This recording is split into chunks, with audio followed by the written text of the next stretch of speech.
Well, good afternoon, everyone. Thank y'all so much for joining us today for a great announcement that will impact all hardworking Georgians.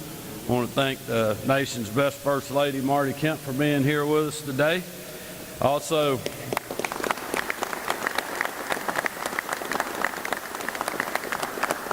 want to thank our Lieutenant Governor Burt Jones, Speaker of the House John Burns, Chairman Blake Tillery, who worked with us on this, and Chairman Matt Hatchett, our appropriations chairman. We appreciate them and a lot of other incredible partners in the legislature that you see standing behind me. And thanks to that partnership, our conservative approach to budgeting, and the historic job creation that we're seeing across our state, I'm proud to be able to stand alongside these great partners to announce that we will again give the workers of our state a tax rebate in the coming year.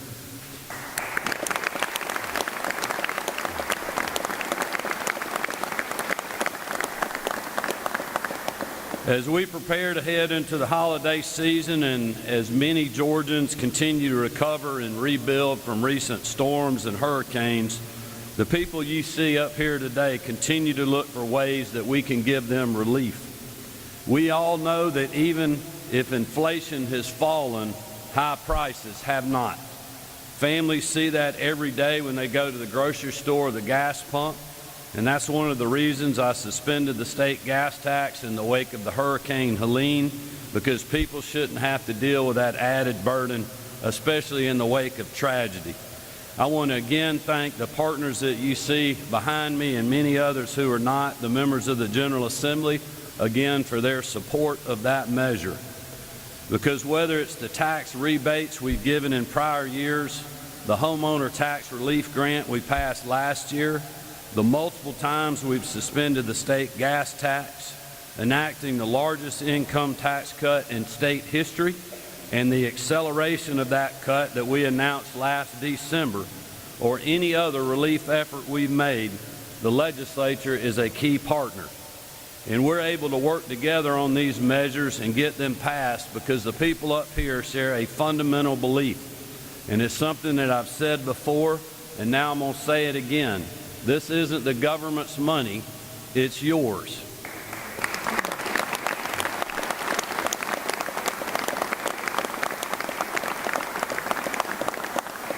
That money belongs to hardworking Georgians. It belongs to small businesses that drive our economy. It belongs to the farmers and families who were devastated by Hurricane Helene. It belongs to the rural communities to help grow opportunity. And it belongs in the pockets of men and women throughout our state who are struggling due to bad policies coming out of Washington, D.C. And while we cannot fix everything they've broken, our hope is that this measure we're announcing today will help in some way. Modeled after the rebates we've enacted previously, this proposal will return $250 to a single tax filer, $375 to a single filer who is head of household, and $500 to a married couple filing jointly. Now, what does this translate to for Georgia families? That rebate means helping pay the rent or car payment. It means school clothes for their kids or a shopping cart full of groceries. It means paying down credit card debt, which people are living off of thanks to bad national policies, and many other possibilities for the people of our state. In total, this proposal will save Georgia taxpayers over $1 billion.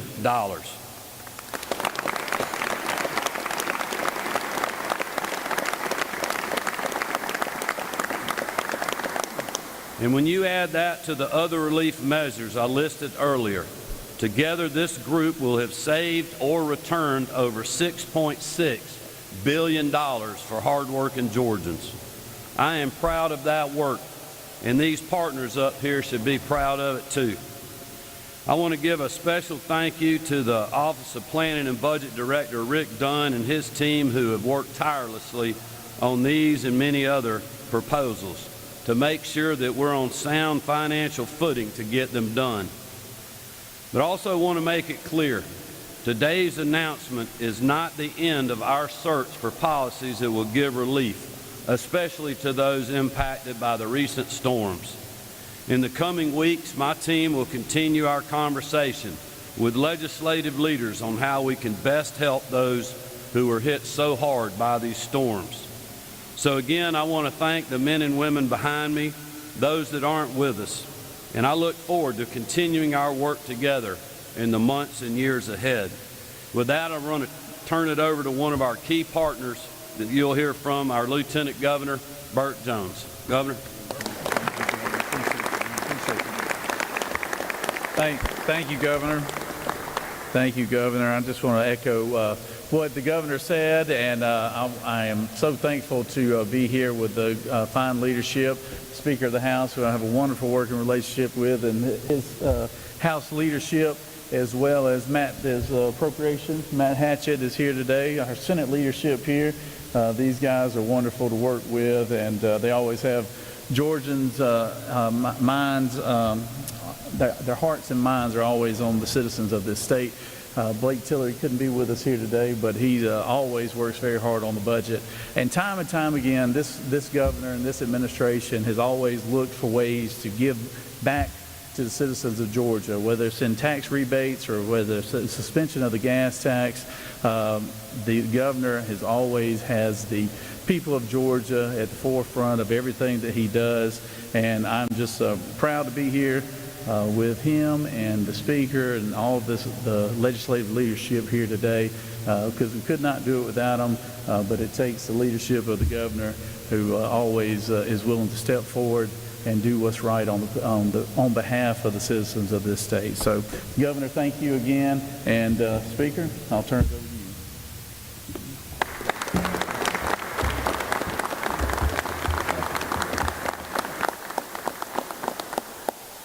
Thank you to Lieutenant Governor Jones, Governor Kemp, First Lady Marty Kemp. Thank you, leaders from the Senate and the House.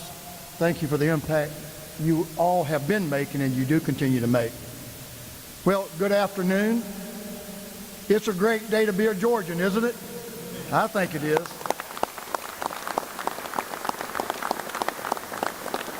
And you know, it's a great day to celebrate yet another year of announcing that we're returning money to where it belongs, the pockets of hardworking Georgians.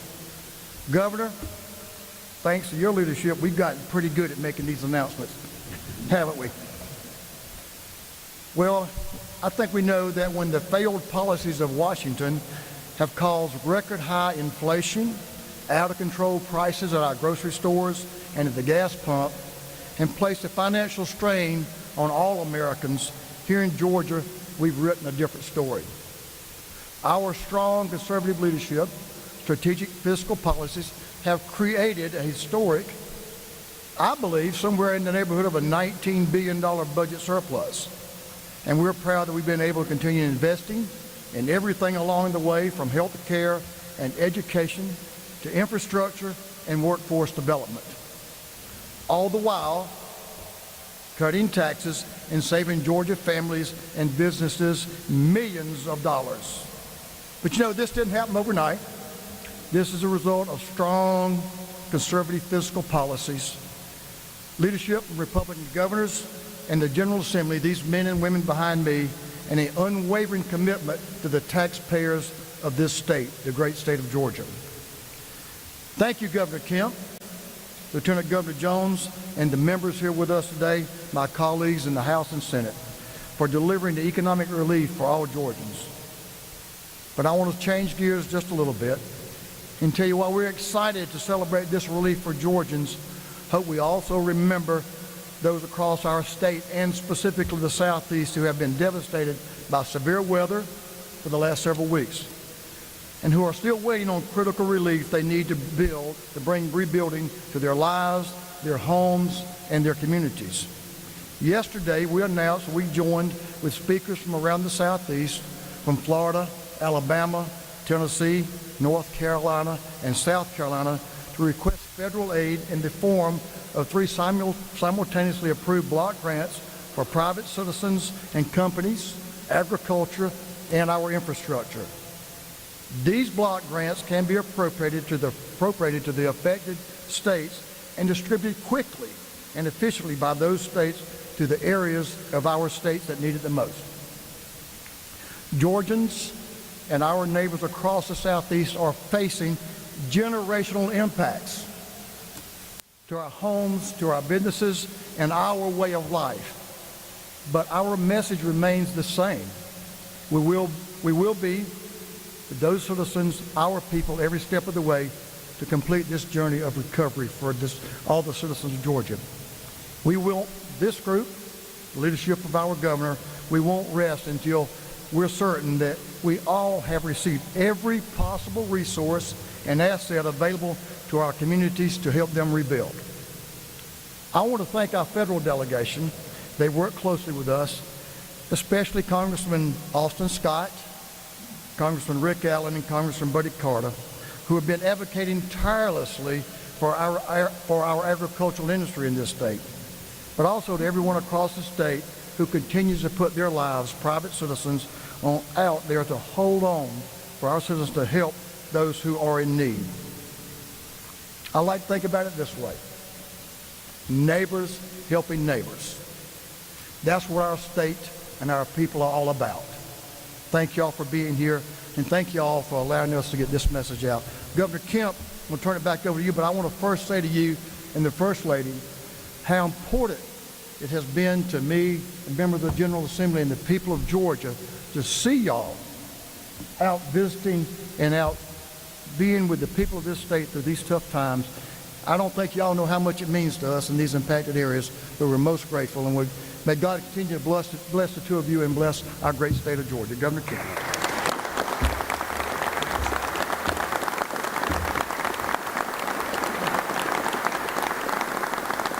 Well, thank you, Speaker Burns, for those kind remarks. Lieutenant Governor Jones, thank you for being here and for your leadership and those that are behind us. I'll just say, echoing on what the Speaker said, there's many members of the General Assembly, many standing behind me right now that have been hauling supplies to hard-hit areas across our state. Other business leaders across the state, local communities, just incredible work people have done, people that have voluntarily flown goods into our areas, but also taking them to other states. And I just cannot thank all of our first responders and just our community in general that has been going in beyond to support not only those in Georgia that were being ravaged by these storms, but also our neighbors in Florida, North Carolina, and other states. And with that, I also just want to, before we close and take your questions, just say thank you again for being here, and just want to continue to urge all Georgians and us praying for those touched by the recent tragedies in our state. As exciting as an announcement like this is, we know that there has been much heartbreak in this state over the last several weeks, including this weekend, with those that were affected by Hurricane Helene, Hurricane Milton, and something that happened much more recently on our coast, the collapse of the gangway on Sapelo Island this past weekend. Marty and I were heartbroken to learn of that tragedy on Saturday, and we've been kept up to date as the investigation remains very active and ongoing. But throughout it all, I know we all ask for all Georgians to continue to pray for those that have been affected, those that are lost and injured, and we'll continue to keep them in our thoughts and prayers. I also want to just ask all Georgians to say a prayer for the family of Sheriff Cullen Talton, but also a prayer of thanks for a great public servant, a great lawman, our nation's longest serving sheriff that passed away this weekend. Quite an individual and quite a community leader, and someone our state was very proud of. So we'll continue to keep all those folks in our thoughts and prayers, and with that, we'll be glad to open it up for questions. Arch.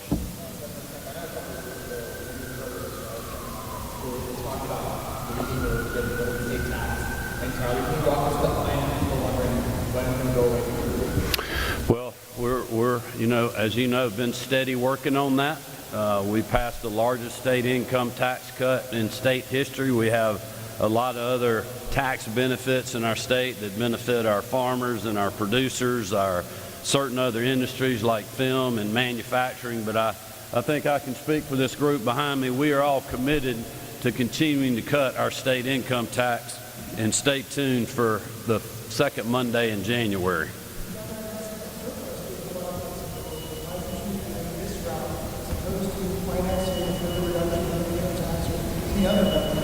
Well, the thing about what we're doing today, this funding will be done through the amended budget, so this is one-time money.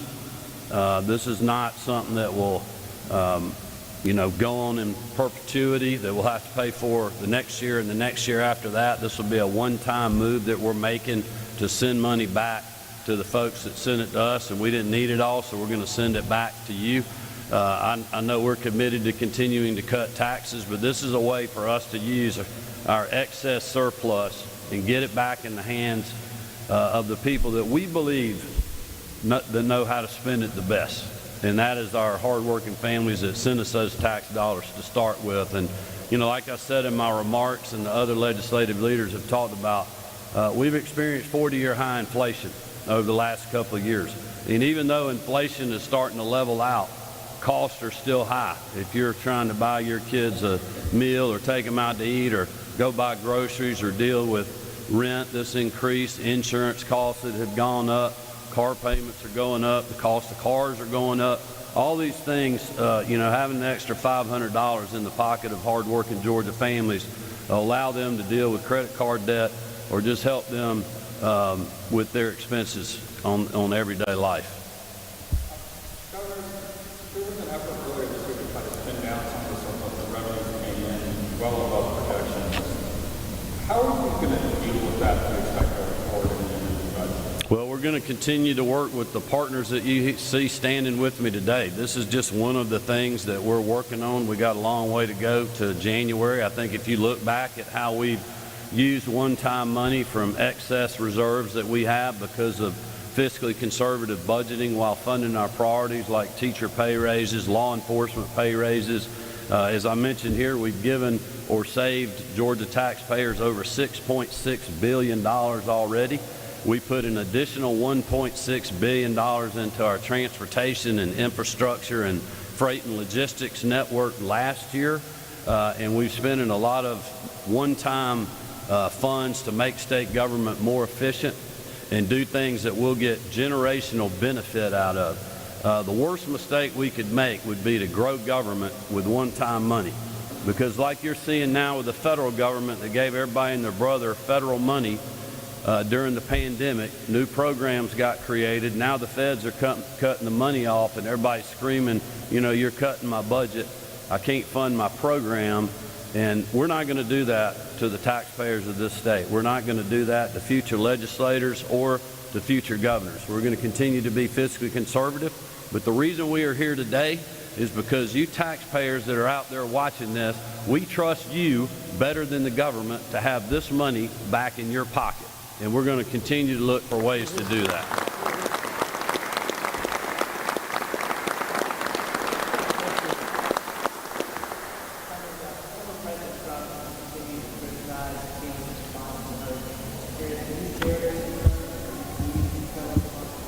Well, I would just say, from my perspective with FEMA here in the state, from what I know, they were embedded with us a couple of days before the hurricane. We've had a great working relationship with them. We had issues originally when we only had 11 counties that were declared in the federal emergency disaster relief efforts.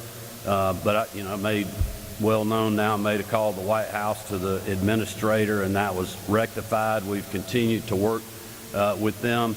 But let me just also say I am so proud of our state response to this. We have a great team. They were ready when this storm came. They literally, not only our folks, but our private sector partners, our utilities and other contractors we have, non-government agencies like the Red Cross and all our state assets that were moving in literally right after the storm. This was a massive storm. A lot of people don't really understand how big this storm was. Georgia Power previously, in their worst storm ever in our state, had to replace 1,700 power poles. This storm, they had to replace over 8,000.